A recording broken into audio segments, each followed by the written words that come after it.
Okay guys, honestly at this point hindi pa ako nakakapunta sa sa wake ng the one and only superstar, national artist, Miss Nora Honor. Of course, medyo rin kasi natapat ng Holy Week, medyo yung activity mo na plano mo na. But of course, one of these days talaga nagpaplano rin naman ng group of editors or SPEED na magpunta talaga. But for now, talagang napakaraming anecdotes, ang dami-daming kwento, ang daming tribute about Nora Honor na talagang no, magpapatunay kung anong klaseng tao siya, kung gaano ba siya talaga kabait at talagang maraming bagay akong hindi alam hindi ko alam na kwento sa buhay niya. Of course, maraming beses na rin namin siyang nai-interview. Pero syempre, ito yung mga bagay na hindi naman niya kinikwento sa interview. At ang mga nakakaalam lang nito ay yung mga tao talagang nakakasama niya. Yung 24/7 yung nakakasama. Like, for example, sa loob ng bahay or sa shooting or sa taping. Yung mga ganon. At ito ay kwento talaga ng mga nakasama niya sa trabaho. Mula noon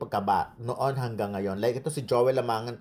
Sa tagal-tagal ng interview na madalas namin na-i-interview si Joel lamang, si Direk Joel, nervous siya nagkwento na experience niya kay Nora off-cam.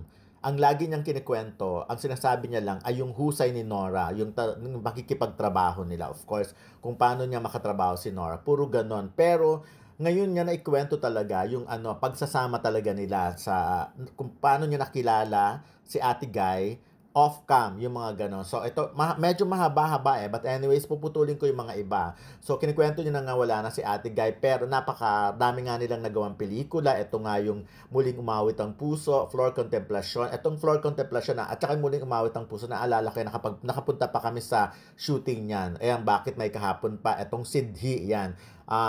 Hustisya, itong Isa Pang Bahaghari. So, lahat ng na award, mga pelikulang yan ay talaga namang nagka-award din si Nora Honor. Especially yung mga ibang pelikula na talagang at that time ay nasa Philippine Movie Press Club pa ako. So marami naman siya talagang international awards. Pero itong mga kwento niya talaga, yung off-cam talaga ay ikakaantig talaga ng puso mo. No? So ito nga, ang sinasabi niya, ayan, mabait si Ate Guy. Ito kay Joel lamang na to. Mabait si Ate Guy sa lahat ng katrabaho niya. Ayaw niya na may naaapi o naagrabyado, lalo na sa mga crew na maliit lang ang bayad. Sa last day ng filming, tiyak meron siyang ibibigay na tulong na pera sa lahat. Tuwang-tuwa ang mga manggagawa sa kabutiang loob niya. Nang matapos ang shooting ng Floor Contemplation, sa Santa Cruz City Gate sa Santa Cruz, Laguna, pinapila niya ang mga presong nakasama namin. Pinagbibigyan niya ng pera. Tinawag ako ng warden at sinabi sa akin, pigilan si Ate Guy at babalik na ang mga preso sa kulungan at baka magsitaka. Sabi ni Ate Guy, walang tatakas, sinabihan ko sila. At wala ngang tumakas. Isang di ko malilimutan na ginawa namin ng CD kung saan pipi ang role niya. Lunch break noon, lumapit sa akin si Ate Guy, tinuro ang isang matandang magsasaka na nakaupo sa ilalim ng punong mangga. Direct tignan mo yung matanda, kamukha ni Papay. Papay the Sailor Man, pabiro. Hindi naman, sabi ko, hindi, tatay ko, Papay, sa Bicol. Lumapit siya sa matanda, dinala niya ng lunch at nagtanong, bakit mag-isa tayo at bakit ka malungkot? Tumingin ang matanda sa kanya at nagsabing namatay kasi ang kalabaw ko, wala na akong magagamit na pangsaka. Magkano ba ang kalabaw? Tanong ni Ate Gay sa matanda. Mga 15,000, di namin kayang bumili. Tinawag ni Ate Gay ang kasama niya at humingi ng 15,000. Binigay sa matanda. Ito tulong ko sa inyo, bumili kayo ng bagong kalabaw, huwag niyong ipagsabi na galing sa akin. Maluhaluhang tinanggap na matanda ang pera at nagpasalamat. Yun nga, ilan lamang yan sa mga kabutihan na nasaksiyan ko kung gaano kalaki ang puso niya sa mga naghihirap, sa mga kasama niyang artist. Di ko nakita na nagturo siya kung paano gawin. So, isa yun na, kasi iba naman tungkol sa pagiging alagad ng sining. Pero yun talaga, pagtatatak talaga sa puso mo, yung hindi mo talaga alam ng mga kwento. Hindi naman lumalabas yung mga kwentong ganyan eh. Ito pa, kasi sana matuloy to, no?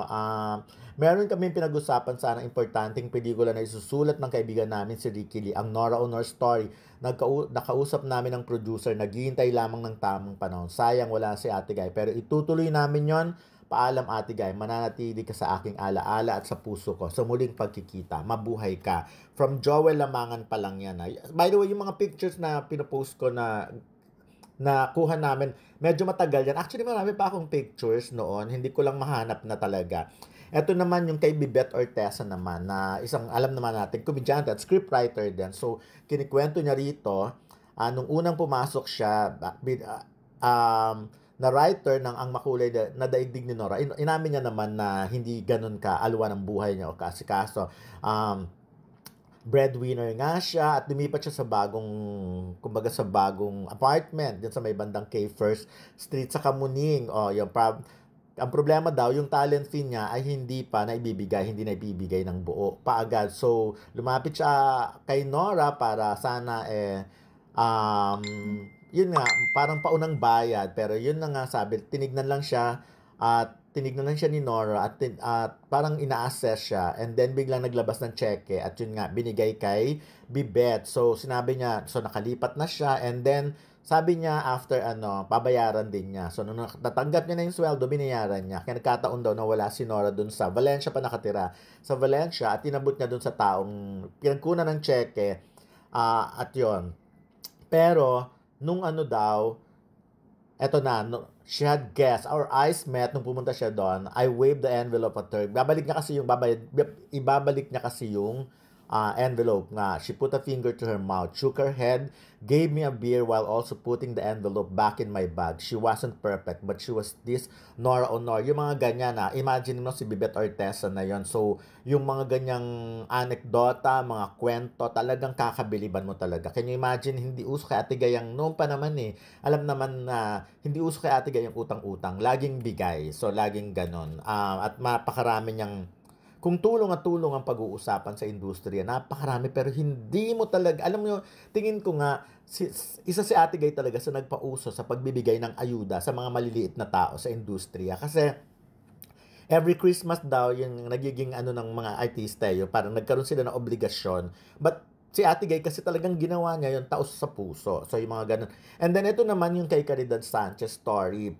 Kwento na ito ng anak ni Caridad, Sanchez. So, ayun nga, hindi makalimutan ng anak ni Caridad kung paano naging bahagi si Nora ng pamilya nila. Yung lagi niyang tumatawag, tapos parang na-starstruck siya ng mga panahon na yon or na siya na nakakausap niya si Nora. Pero at hanggang sa naging close nga si Caridad at si Nora, parang si Caridad minsan nagpupunta sa bahay ni Nora para tingnan yung mga anak. Kaya talagang iba ang tingin ng mga anak ni Ate Guy kay Caridad, parang talagang kadugo or parang lola or na rin nila or tita nila, parang ganon. Pero syempre, isa sa mga napakarami nilang pinagsamaan, pero ito talaga yung isa. Sometime near the end of the decade, Mommy called me into her room. Halika, tignan mo ito, she said. She was holding a small velvet box, the kind that click open with a soft side. Inside, a pair of diamond earrings, gold framed, catching the light like they had something to say. Bigay ni Bulilit, she smiled. She told me she had tried to give them back. It was too much, she said, but Ate Guy wouldn't hear of it.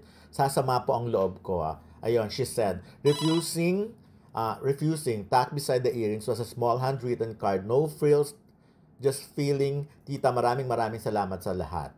Even now, I can still see the earrings catching sunlight from the window. And I think about friendship. The kind that doesn't need to shout. The kind that moves quietly late at night.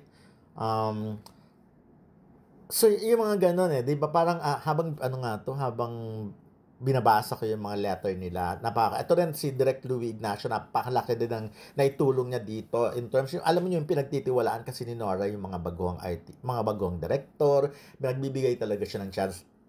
Kulang talaga ang buong araw kung pakikinggan mo lahat ng mga tribute, lahat ng kwento. Kahit naman, 'di ba sinasabi ko nga, kahit naman sa mga reporters, wala siyang pinipili. So, at saka again, ulitin ko si Ate Gay kasi mas gusto niya talaga yung kwentuhan, wag yung sobrang interviewhan. Talagang dapat casual na casual. Kami pag ni-interview namin siya, hindi namin pinaparamdam na interview talaga. Kailangan talaga parang kwentuhan.